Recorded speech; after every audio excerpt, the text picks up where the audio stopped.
Hey, good morning. My name is Amanda Rivera. I'm the hearing examiner presiding over today's case. The date is December 8th, 2023, and this is case REZ2023-00025. It's a rezoning request from the AG2 district to the RS1 district.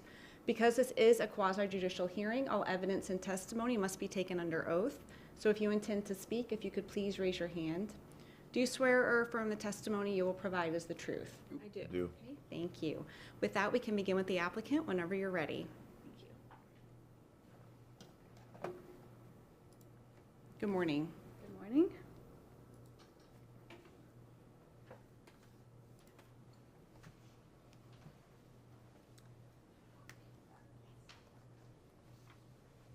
I'm sorry, do we have a member of the public here today? I'm so sorry, I thought you were with the applicant. So I'll describe briefly how we're going to go through things this morning if that hasn't been explained. First, we do hear from the applicant. They'll present their request in the case and call any witnesses that they may have to support that request. Following their presentation, we will turn to the county staff. They'll go over their review of the case and their recommendation, which in this case was a recommendation of approval.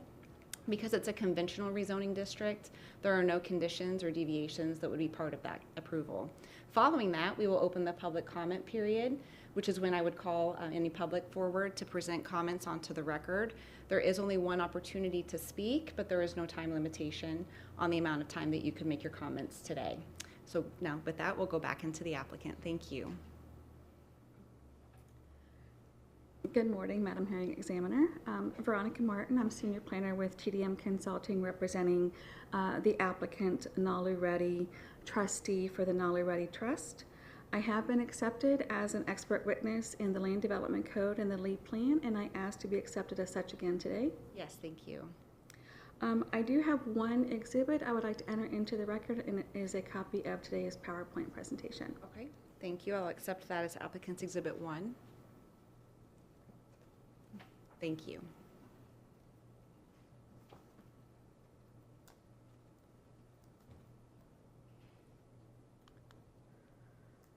The applicant is requesting to rezone 4.24 acres from AG2 to RS1 single-family residential with the goal of developing the property as a small residential subdivision. The property is located in the South Fort Myers planning community at 7211 Penzance Boulevard, less than 1/2 mile west of Ben C. Pratt 6 Mile Cypress Parkway. The property has a central urban future land use classification, the same as the surrounding properties, with the exception of the residential subdivision within the City of Fort Myers jurisdiction known as Heritage Palms. The maximum base density permitted in the central urban future land use category is 10 dwelling units per acre. This area of Lee County is developed with mostly platted residential subdivisions with a few single-family homes on large agricultural lots and a multifamily development on the south side of Penzance. Surrounding zoning districts include RS1, RPD, and AG2, with Heritage Palms in the City of Fort Myers as a planned unit development zoning. A large single-family subdivision known as the Timbers is located to the north and the west of this site. And then east of Heritage Palms here is Cypress Walk, and then south is another subdivision, smaller subdivision called Wind Song, and then Coral Woods is the multifamily subdivision. This RPD here also has been rezoned to permit multifamily residential, single-family residential subdivision. LCU did provide a letter of availability stating that potable water and sanitary sewer lines are available and adequate to serve the proposed development. Other urban services such as an adequate roadway network, fire, police, schools, EMS, and parks are located in proximity to this site. According to LEAD Plan Table 1B, year 2045, the acreage allocation table, 5,982 acres of residential acreage is allocated in the South Fort Myers Planning District. So rezoning to RS1 is consistent with the acreage allocation table. The central urban future land use category is described as the urban core of the county with the greatest range and highest levels of public services, and is intended mainly for residential, commercial, and public uses with limited light industrial uses. The existing AG2 zoning district is actually inconsistent with the future land use category. The RS1 zoning district is consistent with LEAP Plan Policy 1.1.3. The property is surrounded by existing development, mostly in the form of other single-family residential subdivisions. Rezoning the property to RS1 does promote a contiguous and compact growth pattern. It contains urban sprawl and is located in an area with existing public facilities. So this is consistent with LEAP Plan Objectives 2.1 and 2.2, Policies 2.1.1 and 2.2.1. Again, potable water and sanitary sewer are available and adequate to serve the development, which is consistent with standards 4.1.1 and 4.1.2. This site is located in an area predominantly with single-family residential lots. There are no physical constraints or hazards in the area, and the property is not in a floodway. The property does have an airspace notification zone of 75 to 100 feet due to the proximity to Page Field. However, the maximum height in the RS1 zoning district is 35 feet. This request is consistent with LEAP Plan Policy 5.1.2. And of course, rezoning to single-family residential is compatible with the existing and planned uses in the surrounding area and will not be destructive to the character or integrity of the residential environment, which is consistent with Policy 5.1.5. We do believe the applicant has demonstrated that the request does meet the criteria set forth in Land Development Code Section 34-145D4. It does comply with the LEAP Plan. It meets the requirements of the Land Development Code and other applicable codes and regulations. It's compatible with the existing and planned uses in the surrounding area. It does have access sufficient to support the proposed development intensity. Excuse me. The expected impacts on transportation facilities will be addressed by existing county regulations. It will not adversely affect environmentally critical or sensitive areas, and it will be served by urban services. I have just a very brief PowerPoint presentation since this is a conventional rezoning. That concludes my presentation. Dean and I are both available to answer any questions that you may have. Do you know the approximation of the number of units that it would support? There was mention in different materials throughout. There was 40 mentioned sometimes, 15 was mentioned other times. I'm just not sure how many units it would actually support. I can answer that. Dean can answer that. Thank you. We've started the plat and we started the engineering, and right now we're proposing 13 lots 13 lots total. with a road and a cul-de-sac. Okay. Very, very simple subdivision, very simple design. So there's a plat in place, but not a DO hasn't been There prepared? will be a plat. We haven't submitted for the plat, and there will be a DO, of course. We're working on that concurrently. Okay. We haven't submitted either one yet. Okay, thank you. And then I know there would be no buffers required from residential to residential, but what would the buffer along Penzance look like? Will it be consistent with other developments along that roadway? The right-of-way buffer is required to be a 15-foot wide type D buffer, which is 5 trees per 100 linear feet, and then a double staggered hedgerow, which is required to be 24 inches at time of planting and maintained at 36 inches high.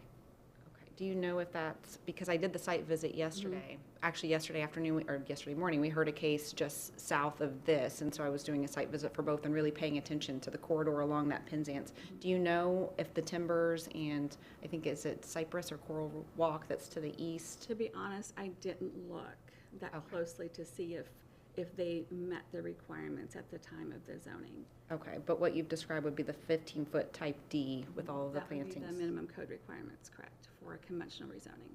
Okay, thank you. Okay, I'm ready for staff's presentation whenever you are.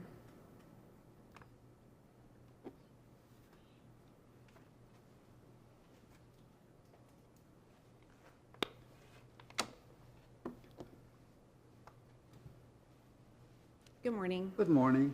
Sharon Badamchian from the county zoning. My resume is on file. I was recognized as expert in zoning and land use issues. I would like to be recognized as such this time. Yes, thank you. Thank you.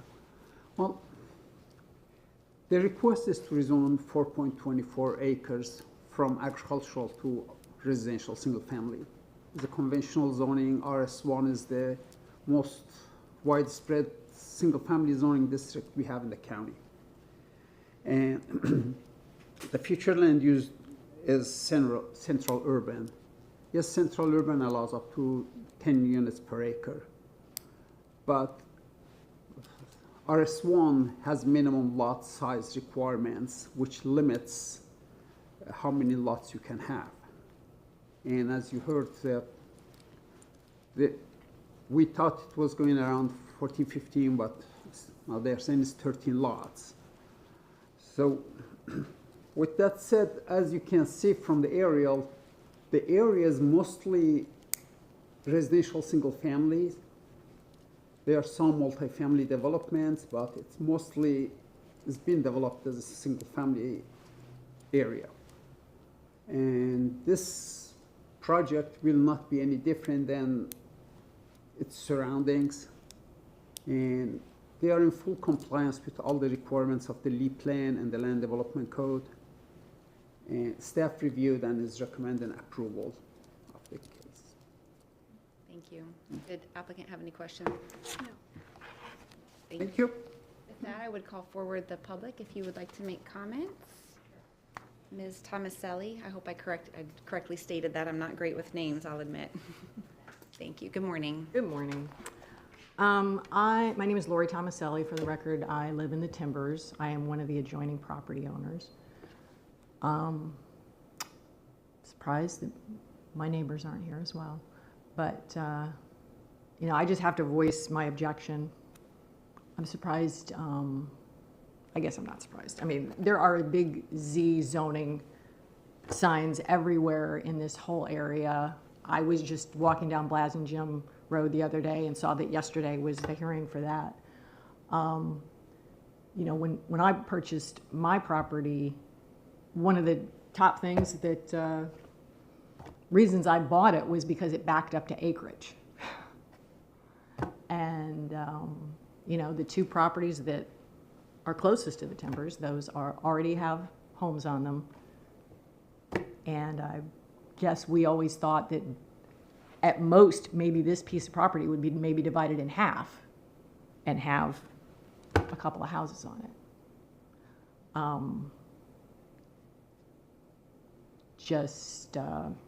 It's just sad that this area has gone from such a rural area to constant development, and the developers are just come in here and it gets rubber stamped probably daily, cramming all these houses in and apartments and everything else. Thank God that the slough was preserved long ago, because the wildlife has nowhere to go. Quite frankly, there are bobcats who've been living on that lot for at least the past year. The surveyors, when they were out there, even noted them. Cramming, even if it's only 13 houses, which I guess it's a bit of a relief to hear that they're talking 13 houses, but people say that, and then I don't know what other approval they need to come in with 40. I mean, once this gets changed, it's just like a slippery slope everywhere you turn. So, and there are concerns. You put even 13 more houses, is that going to affect my irrigation well? Is that going to affect the drainage around my home? These are concerns that we have. As far as we're concerned, the most consistent use of this property is to keep it the way it is, at most divided in half, just like the lots that are next to it. And quite frankly, if the owner did that, they could walk away with a tidy profit based on what they acquired the property for. But it's just, I guess none of us can escape the greed that's out there, and I just didn't want this to get rubber stamped without me putting my objection forward, and it's just sad. Thank you. Thank you for coming today. Could you, the applicant, just, or staff, whoever wants to address it, just go through briefly what additional development approvals you would need before you would get to the point of construction?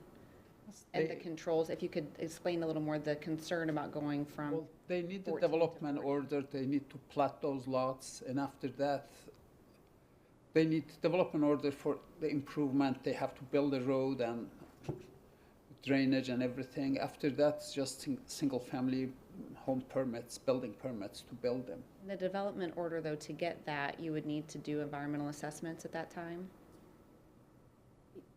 If you could, yes, if you could just explain whatever traffic studies and development permitting. So part of the development order does require an environmental survey and protected species survey, which we have already had done. There were no protected species or found on site. That does not go to say that there wasn't habitat that would support bobcats, like she said, if they were found, because they have a quite a wide habitat for their range. I did want to say, because the neighbor mentioned what would prevent this site from being developed with 40 lots.